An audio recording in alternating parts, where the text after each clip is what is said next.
Hello வணக்கம், இது உங்கள் சிவி ஜோன். எல்லாரும் எப்படி இருக்கீங்க? இப்போ பார்த்தீங்கன்னா ஒரு திருட்டு சம்பவம் பிக் பாஸ் சீசன் 9 ஃபர்ஸ்ட் திருட்டு சம்பவம் மாட்டியிருக்கு. இதை குறும்படமாக போட்டு கலாய்ச்சானா செம மாதம் இருக்கும். ஆனால் போடுவாங்களா போட மாட்டாங்கிறது அவங்கள பொறுத்தது. ஆனால் இந்த பிக் பாஸ் சீசன் 9 இன்ட்ரெஸ்டிங்காக போனோன்னா கொடுக்க வேண்டிய ரெட் கார்டை கொடுக்கணும், கொடுக்க வேண்டிய எல்லோ கார்டை கொடுக்கணும், கொடுக்க வேண்டிய குறும்படத்தை கொடுத்து வச்சு செஞ்சால் தான் நல்லா போகும். ஆனால் எங்கே செய்கிறாங்க? பட் இருந்தாலும் நம்ம கடமை நம்ம சொல்லி தானே ஆகணும். இப்போ லைவில் பார்த்தீங்கன்னா ஒரு பெரிய சம்பவம் நடக்குது, ஒரு திருட்டு சம்பவம். சரிங்களா? என்னென்னா இப்போ ஆல்ரெடி இந்த ஜூஸ் டாஸ்க் பயங்கரமாக போயிட்டுருக்கு. எல்லோரும் அப்படியே முழிக்கிறாங்க. அது மட்டும் இல்லாமல் பாட்டிலில் இது இருக்குது அது இருக்குன்னு குறை சொல்லி கியூசி ரிஜெக்ட் பண்ணிகிட்ருக்காங்க. இப்படி இருக்கிற ஒரு சூழ்நிலையில் துஷார் ஒரு திருட்டு சம்பவத்தில் ஈடுபடுறாப்புல. என்னென்னா நம்ம வினோத் அண்ட் கமருதீன் ஒரு டீமாக இருக்காங்க இல்லையா? கமருதீன் போன கேப்பில் நைஸாக துஷார் வராரு.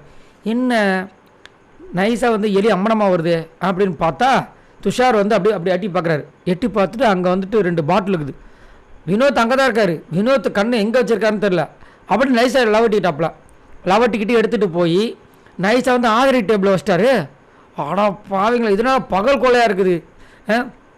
ஒரு நியாய தர்மானமா அவன் போயிட்டு அவளை அடிச்சுக்கிட்டு பிடிச்சிக்கிட்டு துணிக்களை மறைச்சி வச்சுக்கிட்டு இந்த நேற்றுலாம் வேணாம் பொண்ணு அதோட அந்த அம்மா தாவணி கட்டிதான் அதில் போட்டு மறைச்சி எடுத்து வந்தாங்க. இவ்வளோ விஷயங்கள் பண்ணுறாங்க. அசால்ட்டாக 2 இது திருடிட்டு போயிட்டாரு. இந்த மாதிரி பண்ணால் அப்போ எல்லாமே திருட மாட்டாங்களா? இல்லை அடித்து பிடிச்சி வாங்க மாட்டாங்களா? ஏன்னா அந்த மாதிரி சொன்னாங்கன்னா கஷ்டப்பட்டு ஒருத்தங்க எடுத்துருவாங்க, அடித்து பிடிச்சி இவங்க தூக்கின்னு போயிடுவாங்க.